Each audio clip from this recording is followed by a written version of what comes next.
A young girl left from home, Bible in hand, heading to Sunday school, a journey of about half a mile up the street. However, she never made it to the church. Despite the combined efforts of police and numerous volunteers, they never succeeded in finding her.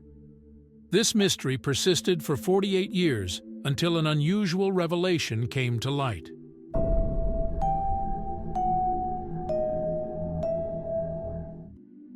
Gretchen Harrington, born on June 13, 1967 in Pennsylvania, had two sisters. Shortly after Gretchen's birth, the family relocated to the small town of Broomall. Her father, Harold, a pastor, had taken up a position at the local Broomall Reformed Presbyterian Church. Gretchen loved this picturesque town, spending entire days outdoors with newfound friends, engaging in play on the streets, in the dark, and in the woods.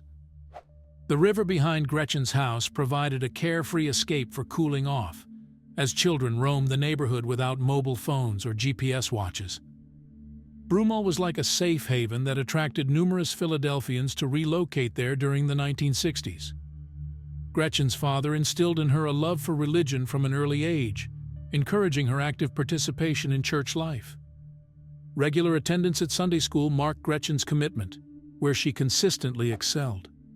On the morning of August 15, 1975, when Gretchen was 8, it was a joyful day in her family. The girl's mother had recently given birth to their fourth daughter and was supposed to return home with her from the hospital. Gretchen wanted to wait for them, but her father insisted she attend Sunday school and maintain her perfect grades.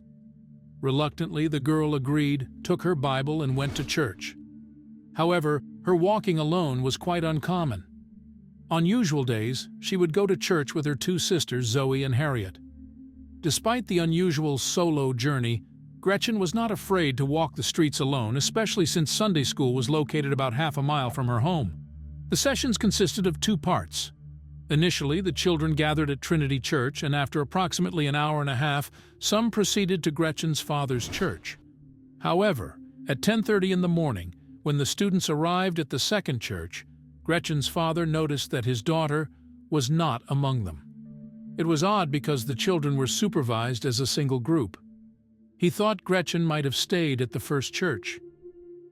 When he called there, the wife of David Zanstra, who was the pastor at that church, answered, stating they didn't have the girl, and she informed her husband about what had happened. Upon learning this, David was surprised because Gretchen hadn't attended his session that morning. Her father grew increasingly concerned. He requested David to call the police and set out on a search himself. He drove along the road between the churches, inspected nearby streets, but unfortunately found no trace of the girl. He also reached out to the parents of Gretchen's friends, hoping she had gone for a walk with one of them, but all of them were either at church or at home. Gretchen's best friend, the daughter of Pastor David Zanstra, hadn't seen the girl all day either. The police immediately initiated the search. As word of Gretchen's disappearance circulated through the town, several hundred volunteers joined the effort. Almost all local residents, familiar with the girl's father due to regular church attendance, were eager to help. Together with the volunteers, the police combed through the entire town, later expanding their search to include parks and the riverbank. Subsequently, a police helicopter was dispatched and its crew buzzed the area continuously. The search persisted through the night, yet it proved fruitless. The next day, an even larger number of volunteers joined the mission.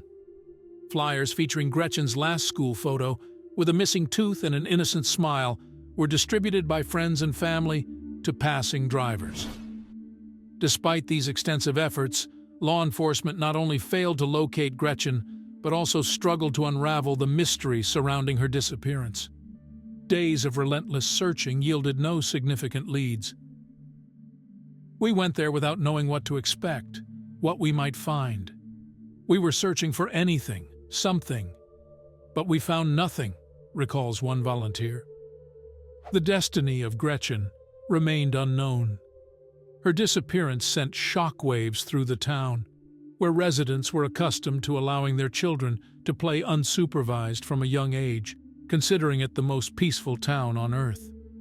Children could wander in parks for hours, swim in the river without adults around, and parents had no worries. However, all of this was now a thing of the past. Even more concerning was the fact that no one knew what had happened to Gretchen. People discussed various theories. Some thought she might have run away from home, while others believed she went swimming in the river and drowned. The most frightening version was that someone had abducted her. Just days after Gretchen went missing, my mom insisted on cutting my hair extremely short to make me look like a boy. She didn't want me to attract attention with long hair, recalls Karen Frank Zetterberg, Gretchen's classmate from Sunday school. The once peaceful and quiet town transformed in a single day into a place filled with uncertainty and fear. Simultaneously with the searches, the police interviewed anyone who might have had a connection to Gretchen. In the course of these discussions, investigators received several potential leads. One witness recounted seeing a girl resembling Gretchen near the church on that fateful morning. A green Rambler station wagon approached her, but the witness did not see what happened next. Another person shared a similar story involving a white Cadillac approaching the girl. The police diligently pursued these leads, investigated the owners of vehicles matching the descriptions, yet they couldn't establish any connection. 4 days after Gretchen's disappearance, a new lead emerged in the case. A resident of Westchester, located 30 minutes away from Broomall, contacted the police. He discovered children's shorts that matched the description of Gretchen's clothing. Investigators immediately showed the shorts to the girl's mother, who insisted that the item did not belong to her daughter. Since then, the case stalled for several weeks. The police reduced the scope of their extensive searches in the area and shifted their focus to the ongoing investigation, persistently conducting interviews and pursuing incoming leads. As each day passed, the hope of finding Gretchen alive faded. This continued for 2 long months until a call came into the police on October 14th. A man went for a run in Ridley Creek State Park, approximately 20 minutes' drive from Broomall, and noticed something unusual in the bushes. Initially unsure of what he had stumbled upon, a closer inspection revealed human remains. The man promptly reported the discovery to the park rangers who, in turn, contacted the police. Officers swiftly realized that they were dealing with the remains of a child, but due to the advanced state of decomposition, identifying the individual was challenging. Initially, they suspected it might be Gretchen, and they showed her parents photographs of clothing neatly folded nearby. The girl's mother immediately confirmed that they belonged to her daughter, as she had personally sewn those garments. Subsequent forensic analysis verified the remains as Gretchen's through dental records. Medical experts also concluded that the cause of death was multiple severe blows to the head, resulting in a fractured skull. The case was subsequently reclassified as a homicide. Despite suspicions of sexual violence, the autopsy did not reveal evidence, likely due to the advanced state of decomposition. Additionally, in 1975, DNA analysis was not yet utilized, leaving investigators without any conclusive leads once again. The Sunday after Gretchen's body was located, Harold took to the pulpit and delivered a heart-wrenching sermon. "Gretchen, with her simple faith in Christ, is free," he declared, "but her murderer is in terrible bondage. The world is filled with unspeakable evil because of the wickedness of the human who knows the truth but will not accept it." The discovery in the woods triggered a fresh wave of activity in the case, with an influx of tips pouring into the police department. People realized that a dangerous criminal could still be among them, and everyone was eager to see him captured as soon as possible. Numerous reports about suspicious men seen near the park flooded in, but all these leads turned out to be dead ends. The police investigated a range of potential suspects, including individuals with a history of sexual offenses in the area. However, no arrests were made. And the evidence box at the headquarters of the Marple Township Police Department, with reel-to-reel tape interviews, photographs, and memoranda packed inside, began collecting dust, as it would for decades to come. Despite the active integration of DNA analysis into the investigation, it yielded no results, with no foreign samples found on the girl's remains or her clothing. Ultimately, the case remained unsolved for 48 years, rarely mentioned in the media. Only recently has the murder of Gretchen Harrington attracted attention from the community. 2 journalists, Joanna Falcone Sullivan and Mike Mathis, decided to write a book about the case. They spent several years meticulously gathering all available information and attempting to uncover new facts. Both journalists grew up in Broomall and were roughly the same age as Gretchen. Joanna, who was 9 years old at the time of Gretchen's death, vividly recalled the events which not only altered her life, but also had a profound impact on the entire town. After Gretchen's disappearance, children could no longer roam the streets or leave their homes unsupervised. The fear that the perpetrator might strike again haunted them for years to come. To write the book, Joanna and Mike gained access to the case materials and personally spoke with dozens of people linked to it. They meticulously reconstructed the events of that day, enabling them to narrate the story with utmost detail. The book was released in 2022 and played a significant role in drawing widespread attention to the case. Published in 2022, the book not only garnered significant interest in the case but also had an unforeseen impact a few months down the line. A woman reached out to the police expressing her intention to talk about Gretchen's case. She had a meeting with the detective leading the investigation and shared that she was 10 years old at the time of Gretchen's murder, residing in Havertown, just a few hundred meters away from Gretchen's residence. During her childhood, she was friends with the girl, her older sisters, and numerous other children in the neighborhood. Back then, she frequently spent nights at her friends' homes, and it was during one of those nights that something terrible occurred. Staying overnight at her friend's house in the middle of the night, the girl woke up from someone touching her with hands. Upon opening her eyes, she found their father in front of her, who promptly rushed out of the room. Despite this alarming situation, the girl was afraid to tell anyone about it. The following night, she stayed at the same house, and the unsettling incident occurred again. The father of her friend entered the room and started touching her again. The next morning, the girl mustered the courage to share the experience with his daughter, and to her astonishment, she revealed that he engaged in such behavior frequently. Upon returning home, the girl shared everything with her parents.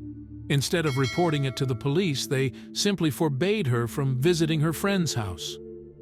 All of this happened exactly a week before Gretchen disappeared. Following this disclosure, the woman revealed to the detective the identity of the father of those girls, David Zanstra, the same pastor who taught at Sunday school. Her story did not end there.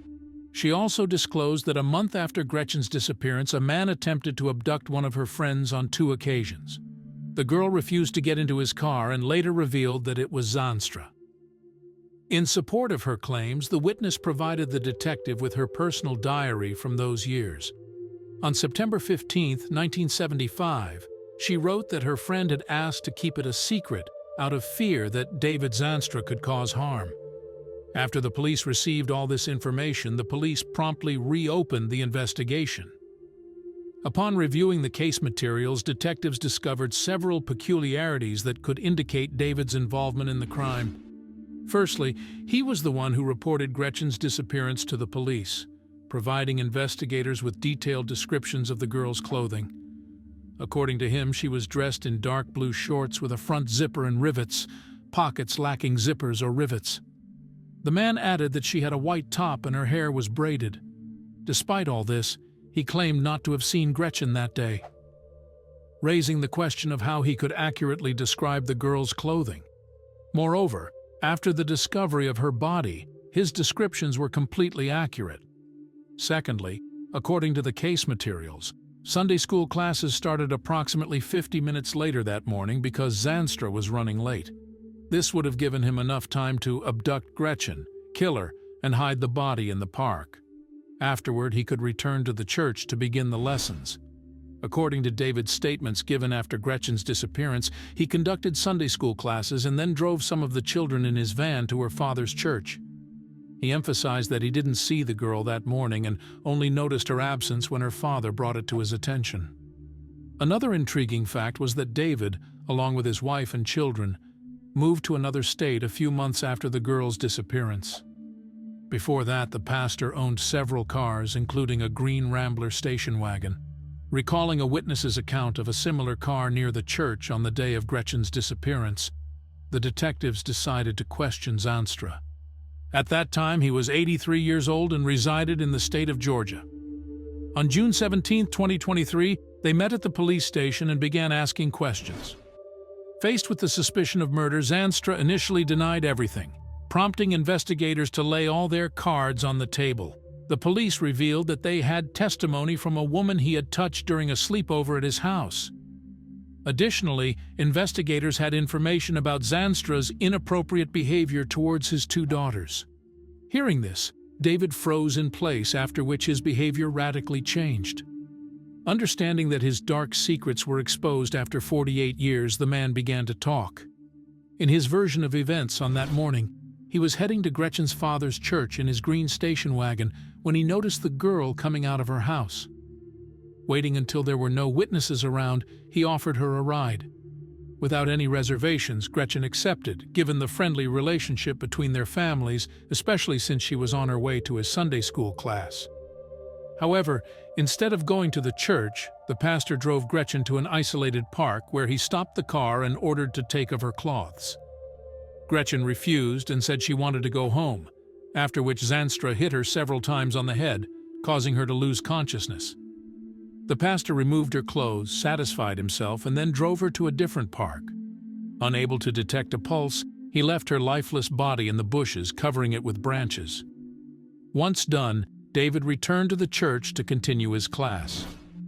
Upon hearing this narrative, the police arrested Zanstra for the murder of Gretchen Harrington. He was extradited to Pennsylvania and placed in prison awaiting trial. His case marked just the initial phase of a broader investigation for the police. Considering that Zanstra had assaulted at least several girls, detectives understood that likely there were other victims of his actions. The complexity increased as the man had served as a pastor in various cities and states for decades, during which time he could have committed a significant number of other crimes. His consistent work with children and the respect in society might have facilitated avoiding any suspicion. Now that the truth has come to light, detectives obtained his DNA sample and started searching for matches in other unsolved cases. Unfortunately, the results did not take long to emerge. Investigators stumbled upon the disappearance of Amanda Campbell from California, a 4-year-old girl last seen riding her bike home to a friend's house in 1991. Zanstra and Campbell lived just minutes apart. At the moment, there is no concrete evidence against him, but police claim that this case shares striking similarities with Gretchen's kidnapping, suggesting the possible involvement of the pastor. Additionally, they continue to explore his potential links to other crimes.